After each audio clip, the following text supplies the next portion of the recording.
Old friend, are you okay? Old friend, what do you say? Old friend, are we or are we unique? This particular review is very interesting because it has interviews with Steve. So he talks about himself personally, about his family history, and about how he creates his art, how certain pieces were in a show, or if he had to rewrite it, and why. So it's very personal, but it's not chronological by any means. Oh, it fully informs, I think, every number. In fact, some of the numbers didn't really make sense emotionally if you didn't hear how it was set up beforehand, especially the number God. Which was written for the show, and Stephen wrote a number about himself, making somewhat fun of himself. But if you see it on paper, it's not as it doesn't come into shape until you see the interviews and little segments of him talking. You're seeing him in his workspace and seeing his piano, or seeing him walk up to his room in his home. So it has a tongue-in-cheek feel about it.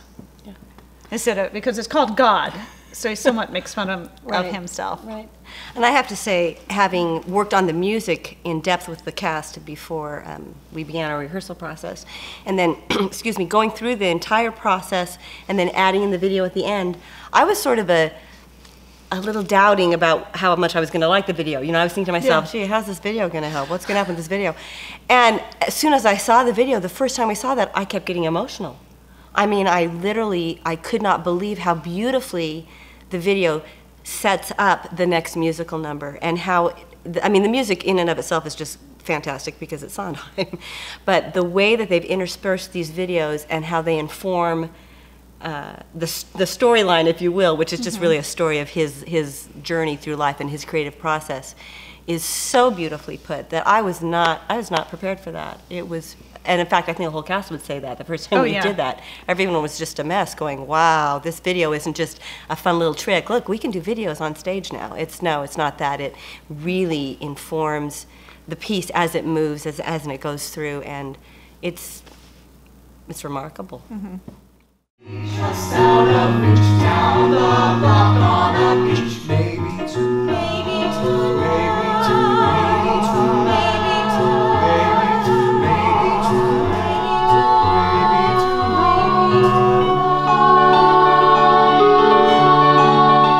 two. Personally, for me, like it gives me a chance to look at my flaws in a really smart way. I feel smarter about my flaws.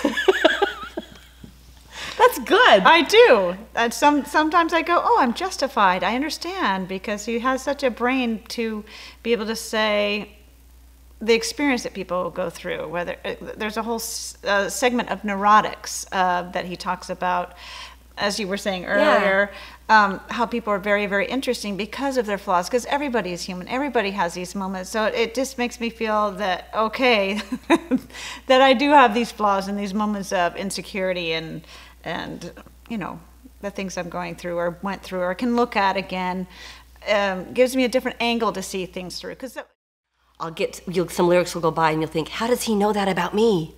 How does he get inside all of our brains? And I love what you said. It makes you feel like a little smarter about your flaws. But it's true. It justifies. Somehow it feels like, oh, somebody gets this. This is real. These people are real, and we all have these problems. And he talks about them in a real way that just touches your heart. And I think that's interesting. It really touches your heart, even though, or probably because, it's so cerebral. It's not cerebral or heart. It's cerebrally at a high level, so it is true and connects to your heart. There's something. Somebody need me too much. Somebody know me too well. Somebody pull me up short and put me through a hell and give me support for being alive. Make me alive. Make me alive. Make me. There are I believe, 37 different musical numbers, if you will. And some of those are a playoff or whatever, but there's at least 30 different tunes going on. And it's an interesting mix. Like if I were to sit down and say, my favorite Sondheim tunes, it wasn't done that way. Not I think, at all. Yeah. In Go fact, ahead, you tell about that. There 'cause were you know. some numbers in the show that were brilliant, you know, but they were cut because they didn't support either what was coming up next or Yeah. what he had just said, but we fully staged numbers that were cut, obscure. And most of them were no, because one was no, there were some that were popular that we cut as well. I guess it just depended on what supported what came before or after.